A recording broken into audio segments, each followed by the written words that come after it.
The Rosetta Stone's fame is undeniable. It unlocked the secrets of Egyptian hieroglyphs, but it wasn't the only ancient script to yield to decipherment, and the journey to understand those other languages involved struggles, collaborations, and sometimes unexpected breakthroughs, often dwarfed by the Rosetta Stone's narrative.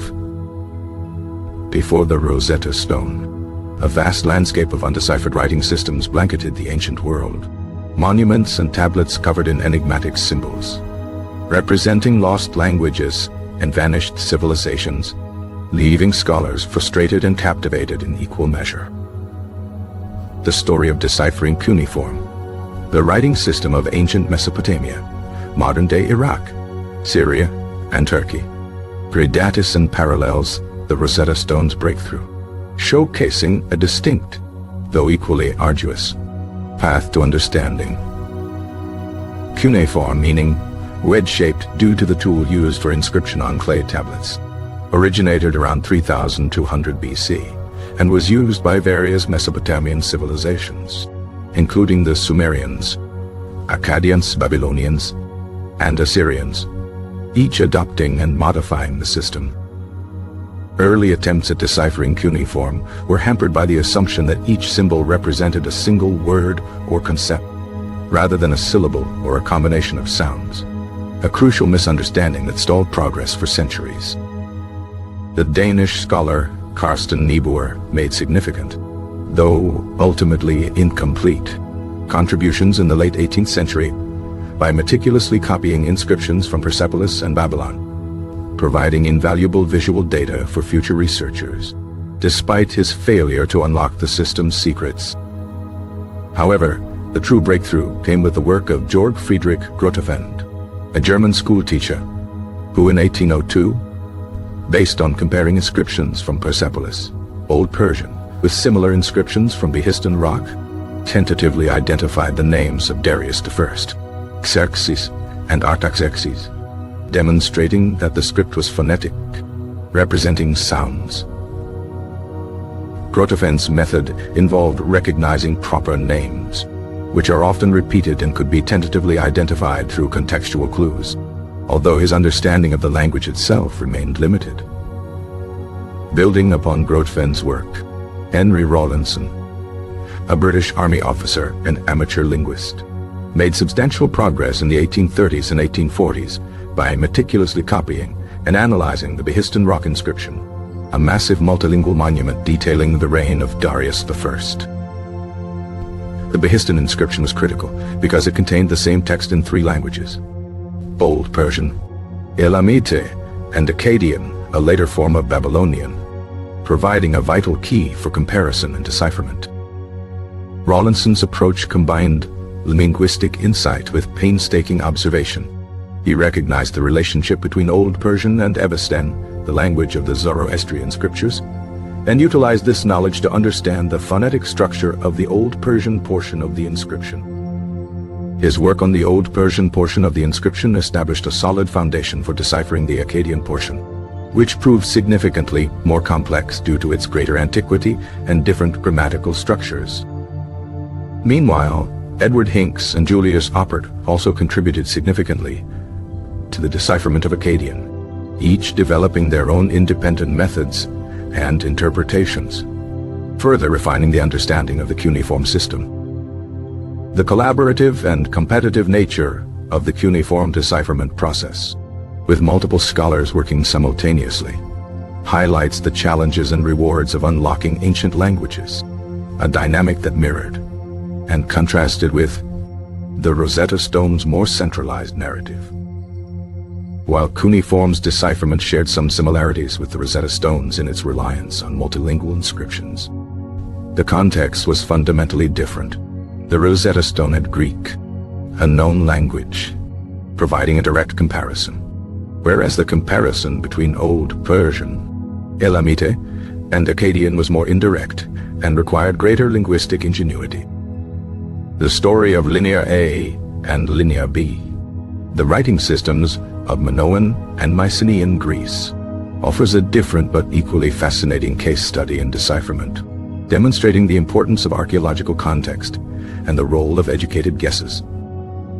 Linear A, used by the Minoans from around 1800 to 1450 BC, remained undeciphered for a long time because the Minoan language itself was unknown. The script's unique symbols and lack of parallels in other known languages made it exceptionally difficult to crack. Michael Ventris, an amateur architect and cryptographer, famously deciphered Linear B in 1952, identifying it not as a foreign language, as many had assumed, but as an early form of Greek, albeit written in a syllabic script rather than an alphabetic one. Ventris's insight was spurred by his knowledge of architectural terminology, which allowed him to recognize patterns in the Linear B tablets that indicated the recording of construction projects and inventories, providing crucial clues to the language's vocabulary. His decipherment challenged conventional wisdom and revolutionized our understanding of Mycenaean civilization, demonstrating that they were not simply a collection of invaders, but were, in fact, Greek speakers with their own distinct culture and administration. The story of Linear B is particularly noteworthy because it involved a significant shift in scholarly assumptions. Initially, many believed it represented a non-Greek language, and it took a determined outsider, working independently and relying on intuition, to overturn that prevailing view. Mayan hieroglyphs, the writing system of the ancient Maya civilization of Mesoamerica, presented a unique set of challenges due to the script's complexity, the lack of a Rosetta Stone equivalent, and the long period of cultural disruption following the decline of the Maya civilization. Unlike the alphabetic or syllabic scripts of the Old World, Mayan hieroglyphs were a combination of logograms, symbols representing whole words, and phonetic glyphs, symbols representing sounds, making it exceptionally difficult to decipher. Early attempts at decipherment were often based on flawed assumptions, such as the belief that each glyph represented a single syllable, hindering progress and leading to inaccurate translations.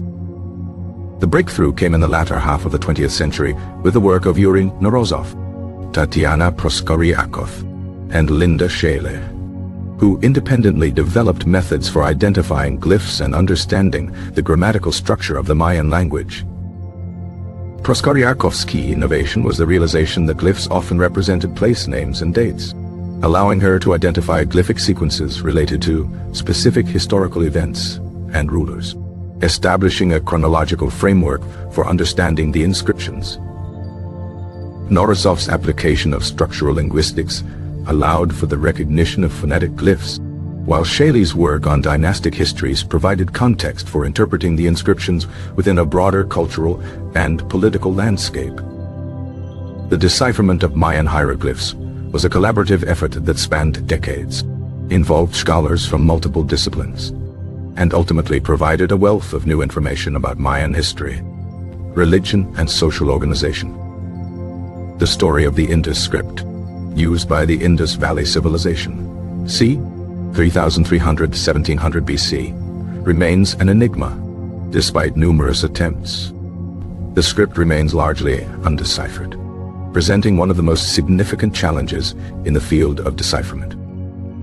The Indus script consists of short sequences of symbols, typically no more than 6 characters, appearing on seals, pottery, and other artifacts, and its brevity and lack of bilingual texts have severely hampered decipherment efforts. Various theories have been proposed, ranging from the possibility that the script represents a spoken language to the notion that it is not a script at all, but rather a system of symbolic representation, but none have gained widespread acceptance.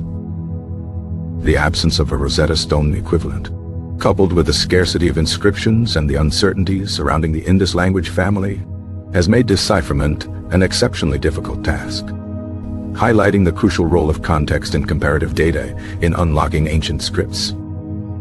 The decipherment of these various scripts, cuneiform, Linear A and B, Mayan and others, demonstrates that the path to understanding the written languages of the past is rarely straightforward, requiring diverse skill sets, innovative approaches, and a willingness to challenge established assumptions. Moreover, the stories reveal that decipherment is not simply a technical exercise. It's deeply intertwined with historical context, archaeological discoveries, and the ongoing evolution of our understanding of ancient civilizations, acting as a bridge between the past and the present. Ultimately, the decipherment of ancient scripts is a testament to human ingenuity and perseverance, a journey of intellectual exploration that expands our knowledge of the past and enriches our appreciation of the diverse cultures that have shaped our world.